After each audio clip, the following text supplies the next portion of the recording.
नमस्कार मित्रांनो, MPSC सरळ सेवा परीक्षेची तयारी करताय आणि यंदाची पोस्ट कोणत्याही परिस्थितीत मिळवायची आहे तर मग आजचा हा व्हिडिओ तुमच्यासाठीच आहे। अत्यंत महत्त्वाचा हा व्हिडिओ असणार आहे। आज आपण पाहणार आहोत सरळ सेवा परीक्षेला वारंवार विचारले जाणारे आणि 2026च्या परीक्षांसाठी अत्यंत संभाव्य असे महत्त्वाचे प्रश्न। मित्रांनो, पुढे जाण्याआधी जर तुम्ही आपल्या चॅनलवर नवीन असाल तर खाली दिलेल्या सबस्क्राईब बटनावर आत्ताच क्लिक करा आणि बेल आयकॉन नक्की दाबा, कारण सरळ सेवेची संपूर्ण तयारी, दररोजचा सराव, प्रश्न आणि इम्पॉर्टंट अपडेट्स तुम्हाला इथे रोज मिळणार आहेत। चला, सबस्क्राईब केलं असेल तर या व्हिडिओला सुरुवात करूयात। बघा तर प्रश्न पहिला आहे। बघा प्रश्न काय दिलेला आहे। LM सिंघवी समितीने भारताच्या परदेशी नागरिकत्वाशी संबंधित आपला अहवाल कोणत्या वर्षी सादर केला? बघा तर हे जीकेचे प्रश्न आहेत, सामान्य विज्ञानाचे हे प्रश्न आहेत। LM सिंघवी समितीने भारताच्या परदेशी नागरिकत्वाशी संबंधित आपला अहवाल कोणत्या वर्षी सादर केला? तुमचं उत्तर तुम्ही कमेंट बॉक्समध्ये नक्कीच कमेंट करायचं आहे। पर्यायांपैकी बरोबर उत्तर कोणतं असेल तर पर्याय काय आहेत? 1985, 2005, 2002 आणि 2000। तर या LM सिंघवी समितीने भारताच्या परदेशी नागरिकत्वाशी संबंधित अहवाल कोणत्या वर्षी सादर केला? तर 2000 या वर्षी LM सिंघवी समितीने भारताच्या परदेशी नागरिकत्वाशी संबंधित आपला अहवाल हा सादर केला। उत्तर काय आहे? पर्याय क्रमांक 4, 2000 या वर्षी। बघा पुढचा प्रश्न। माहितीचा अधिकार अधिनियम 2005च्या संदर्भात खालीलपैकी कोणती विधाने योग्य आहेत?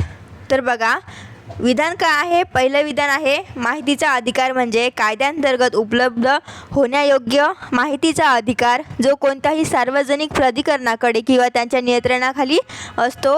दुसरे विधान आहे, त्यात काम, कागदपत्रे आणि नोंदी तपासण्याचा अधिकार देखील समाविष्ट आहे। विधान तिसरे, यात टिपा, उत्तरे घेण्याचा किंवा दस्तावेज वा अहवाल यांच्या प्रमाणित प्रती घेण्याचा अधिकार देखील समाविष्ट आहे। तर या 3 विधानांपैकी माहितीचा अधिकार अधिनियम 2005च्या संदर्भात या 3 विधानांपैकी कोणते विधान हे योग्य आहे? तर बघा कोणते विधान योग्य आहे? तर उत्तर आहे पर्याय क्रमांक 2, 1, 2 आणि 3 हे सर्व विधाने ही योग्य विधाने आहेत। उत्तर काय आहे? पर्याय क्रमांक 2। पुढचा प्रश्न, कमांड प्रॉम्प्टवर मेसेज प्रिंट करण्यासाठी खालीलपैकी कोणती कमांड वापरली जाते? तर बघा पर्याय आहेत %DIGIT, REM, %variable and echo। तर काय उत्तर आहे? बघा उत्तर आहे पर्याय क्रमांक 4, कमांड प्रॉम्प्टवर मेसेज प्रिंट कोणती कमांड वापरली जाते?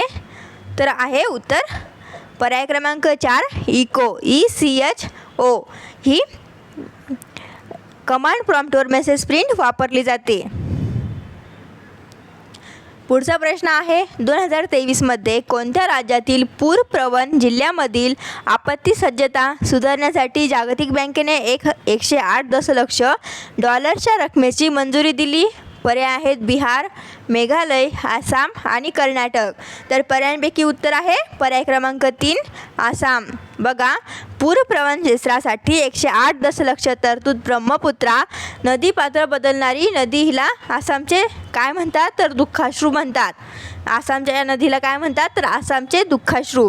2023मध्ये आसाम राज्यातील पूरप्रवण जिल्ह्यामधील आपत्ती सज्जता सुधारण्यासाठी जागतिक बँकेने 108 दशलक्ष डॉलर्सच्या रकमेची मंजुरी दिली होती। बघूयात पुढचा प्रश्न। खालील समाजसुधारकांपैकी कोणी चैतन्यगाथा या साहित्यकृतीचे लेखक आहेत? पर्यायांपैकी चैतन्यगाथा या साहित्यकृतीचे लेखक कोण आहेत? पर्याय आहेत डॉक्टर पंजाबराव देशमुख, पर्याय 2 भाई माधवराव बागल, पर्याय 3 क्रांतिसिंह नाना पाटील, पर्याय 4 पांडुरंग महादेव बापट। तर उत्तर आहे पर्याय क्रमांक 4, पांडुरंग महादेव बापट। पांडुरंग महादेव बापट यांनी चैतन्यगाथा लिहिली। अजून काय तर मुळशी सत्याग्रह यामध्ये त्यांचा सहभाग होता। नेक्स्ट क्वेश्चन आहे, खालीलपैकी कोणते विधाने बरोबर आहेत? तर बघा पर्याय आहे विधाने बघा अगोदर, 1863मध्ये पंडित शिवनारायण अग्निहोत्री यांनी अलाहाबाद येथे स्थापन केलेली धर्मसभा ही एक हिंदू संघटना होती. दुसरे विधान आहे, ब्रिटिश भारतात हिंदू धर्मांचा प्रचार करणे आणि हिंदू समुदायाच्या हिताचे रक्षण करणे या संस्थेचे उद्दिष्ट होते. तर या दोन विधानांपैकी कोणती विधाने ही योग्य आहेत? तर बघा, पर्यायांपैकी उत्तर काय आहे? तर बरोबर विधान आहे पर्याय क्रमांक 4, ए किंवा बी यापैकी एकही विधान हे बरोबर नाही आहे. तर उत्तर आहे पर्याय क्रमांक 4, एकही विधान हे बरोबर नाही. पुढचा प्रश्न आहे, जानेवारी 2023मध्ये पंतप्रधानांनी घोषित केलेल्या प्रकल्पाचे नाव काय आहे? ज्या अंतर्गत नैसर्गिक आपत्ती किंवा मानवी संघटनांनी प्रभावित झालेल्या कोणत्याही विकसनशील देशाला भारताकडून अत्यावश्यक वैद्यकीय साहित्याचा पुरवठा केला जाईल. तर बघा, पर्याय आहेत दवा मित्र, आरोग्य धनसंपदा, पर्याय 3 आरोग्य मैत्री आणि पर्याय 4 धन्वंतरी औषधी योजना. तर उत्तर काय आहे? उत्तर आहे पर्याय क्रमांक 3 आरोग्य मैत्री. बघा, नैसर्गिक आपली मानवी संघटनांना प्रभावित झालेल्या देशांना मदत करणे, त्यांना वैद्यकीय साहित्यांचा पुरवठा करणे हे जानेवारी 2023मध्ये पंतप्रधानांनी घोषित केलेल्या प्रकल्पाचे नाव आहे. ज्या अंतर्गत नैसर्गिक आपत्ती किंवा मानवी संघटनांनी प्रभावित झालेल्या कोणत्याही विकसनशील देशाला भारताकडून अत्यावश्यक वैद्यकीय साहित्याचा पुरवठा केला जातो. तर नाव काय आहे त्या प्रकल्पाचे? तर आरोग्य मैत्री. लक्षात ठेवा मित्रांनो, त्या प्रकल्पाचे 2023मध्ये पंतप्रधानांनी घोषित केलेल्या प्रकल्पाचे नाव आहे आरोग्य मैत्री. बघा, पुढचा प्रश्न, 2011च्या जनगणनेनुसार भारताच्या लोकसंख्येची घनता किती आहे? तर हा प्रश्न सर्वांना माहिती असायला पाहिजे. MPSC सरळ सेवामध्ये हा प्रश्न वारंवार विचारला जातो. करंट अफेअर्सनुसार वर्ष अपडेट होऊ शकतं. 2011च्या जनगणनेनुसार प्रश्न विचारलेला आहे, भारताच्या लोकसंख्येची घनता किती आहे? बघा, पर्याय आहेत 282 व्यक्ती प्रति चौरस किलोमीटर, पर्याय 2 582 व्यक्ती प्रति चौरस किलोमीटर, पर्याय 3 382 व्यक्ती प्रति चौरस किलोमीटर आणि पर्याय 4 182 व्यक्ती प्रति चौरस किलोमीटर. तर काय आहे भारताच्या लोकसंख्येची घनता 2011च्या जनगणनेनुसार? तर बघा, उत्तर आहे पर्याय क्रमांक 3 382 व्यक्ती प्रति चौरस किलोमीटर. 2011च्या जनगणनेनुसार एवढी ही भारताची लोकसंख्या आहे. किती? तर 2011च्या जनगणनेनुसार 382 चौरस किलोमीटर एवढी भारताच्या लोकसंख्येची ही घनता आहे. आणि 2001ची आहे 365 चौरस किलोमीटर. 2001ची किती आहे? तर 365 चौरस किलोमीटर एवढी भारताची लोकसंख्येची घनता आहे. पुढचा प्रश्न आहे, 2022मध्ये तेलंगणाचे मुख्यमंत्री के. चंद्रशेखर राव यांनी राज्यातील रिकामी जागाच्या कल्याण आणि उन्नतीसाठी नैथन्ना विमा योजना सुरू केली आहे. पर्याय आहेत शेतकरी, विद्यार्थी, गृहिणी आणि विणकर. तर उत्तर काय आहे? उत्तर आहे पर्याय क्रमांक 4 विणकर. नैथन्ना विमा योजना ही तेलंगणा या राज्यातील विणकर वर्गाची उन्नतीसाठी आहे. 2022मध्ये तेलंगणाचे मुख्यमंत्री कोण? तर के. चंद्रशेखर राव यांनी राज्यातील विणकरच्या कल्याण आणि उन्नतीसाठी नैथन्ना विमा योजनेचे नाव लक्षात ठेवा, नैथन्ना विमा योजना सुरू केली आहे. पुढचा प्रश्न आहे, प्रार्थना समाजाची स्थापना कोणत्या वर्षी झाली? तर कोणत्या वर्षी झाली प्रार्थना समाजाची स्थापना? तर स्थापना कोण केली? बघा, या समाजाचे संस्थापक कोण आहेत? तर आत्माराम पांडुरंग. बघा, यांनी पर्याय आहेत 1860, 1855, 1867 आणि 1849.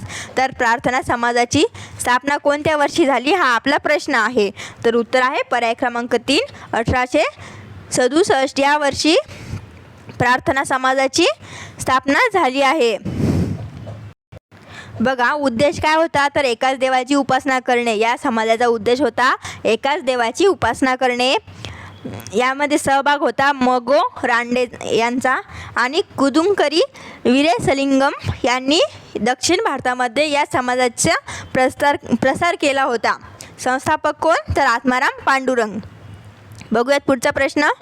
ऑक्टोबर 2022मध्ये घोषित केल्यानुसार खालीलपैकी कोणते न्यायाधीश हे हिजाब प्रकरणाच्या निकालाच्या सुनावणीसाठी सर्वोच्च न्यायालयाच्या 2 न्यायाधीशांच्या घटनापीठाचा एक भाग होते? पर्याय आहेत न्यायमूर्ती हेमंत गुप्ता आणि के.एम. जोसेफ.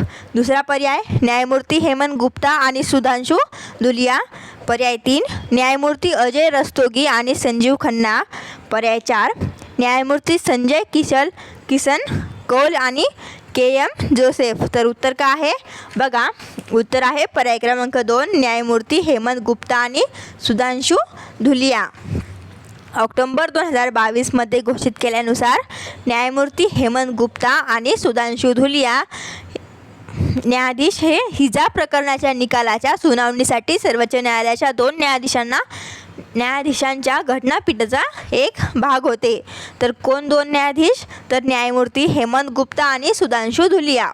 पर्याय क्रमांक 2 उत्तर लक्षात ठेवा. पुढचा प्रश्न आहे 36व्या राष्ट्रीय खेळ 2022 नॅशनल गेम्स 2022 मध्ये महाराष्ट्राने किती पदके जिंकली आहे? तर बघा, किती पदके जिंकली आहे? तर उत्तर आहे पर्याय क्रमांक 3 150 एवढी पदकं 36व्या राष्ट्रीय खेळ 2022 मध्ये महाराष्ट्राने जिंकली आहेत. किती? तर 150 पदके. बघूयात पुढचा प्रश्न.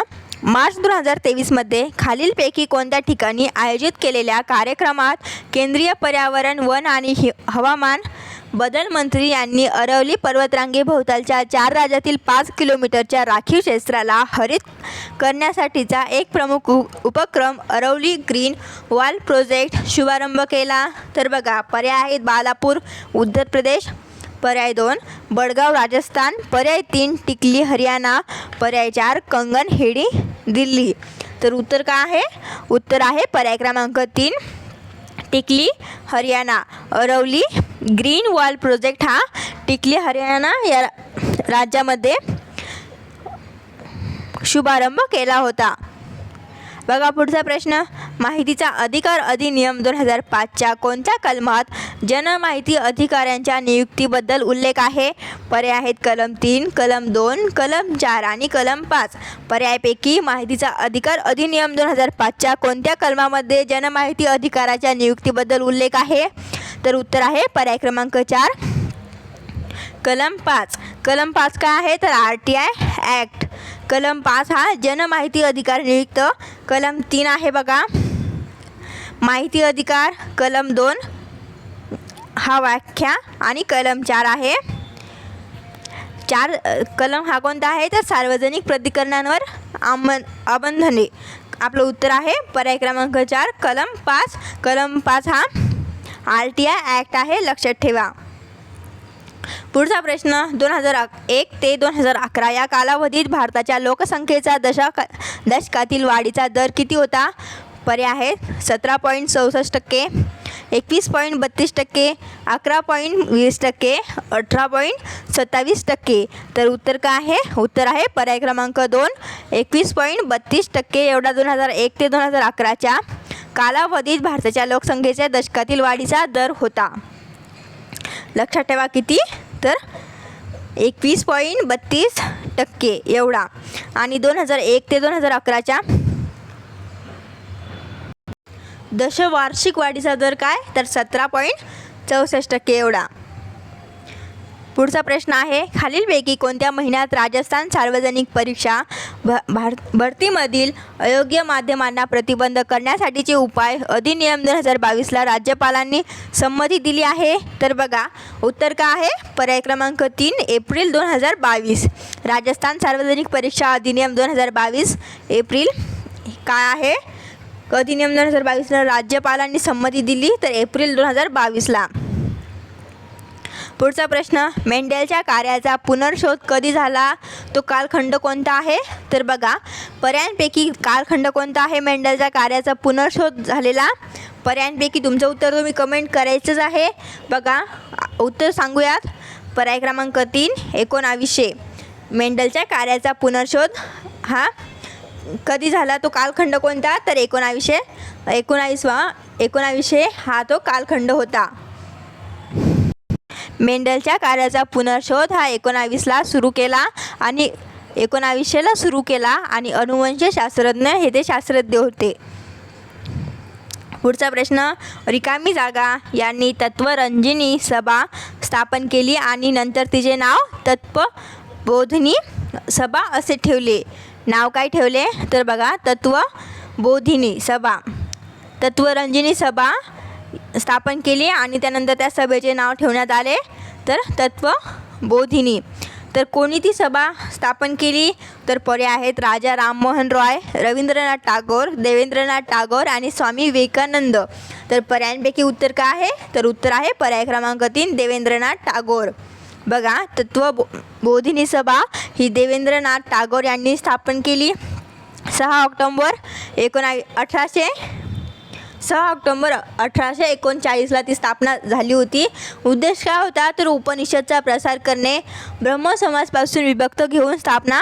1859 ब्राह्मसमाजात विलीन ही सभा तत्वरंजनी सभा म्हणजे तत्वबोधिनी सभा ही विलीन झाली होती.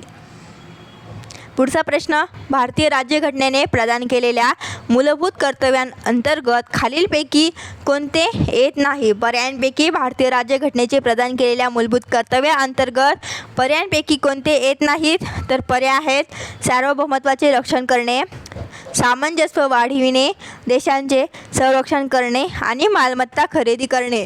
तर उत्तर काय आहे उत्तर आहे पर्याय क्रमांक 4 मालमत्ता खरेदी करणे. भारतीय राज्यघटना मूलभूत कर्तव्य भाग 4 मध्ये 11 कर्तव्य आहेत.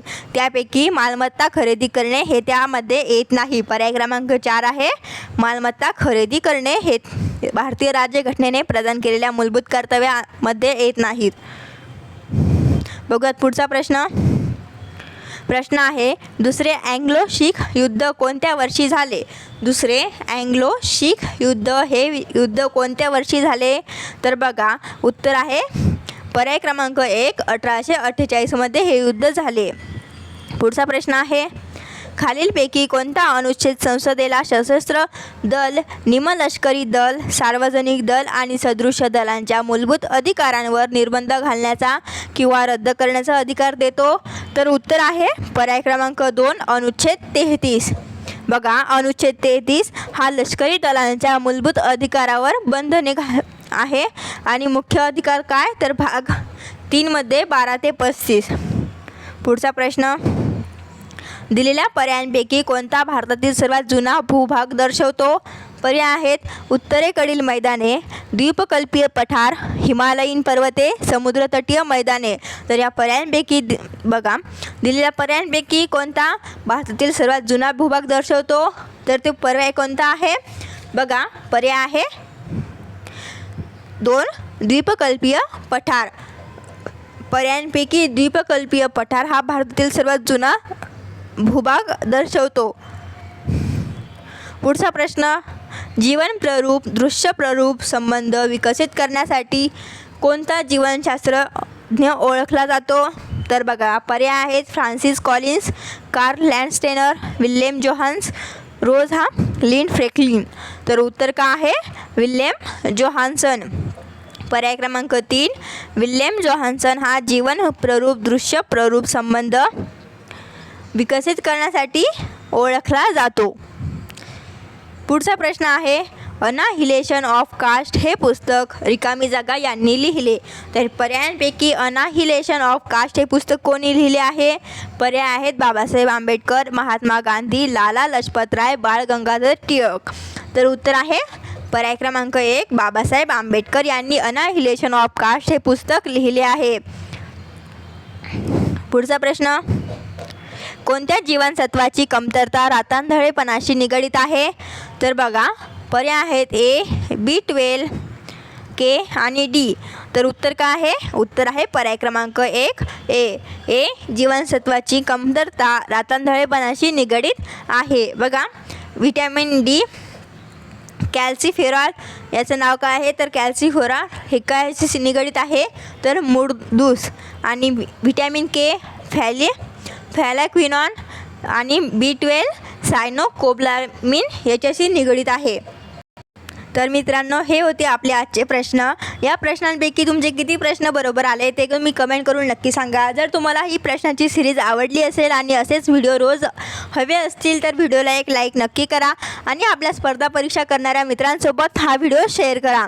अशाच दर्जेदार तयारीसाठी चॅनल सबस्क्राईब करायला अजिबात विसरू नका. भेटूया पुढच्या व्हिडिओमध्ये. तोपर्यंत अभ्यास करत राहा. All the best.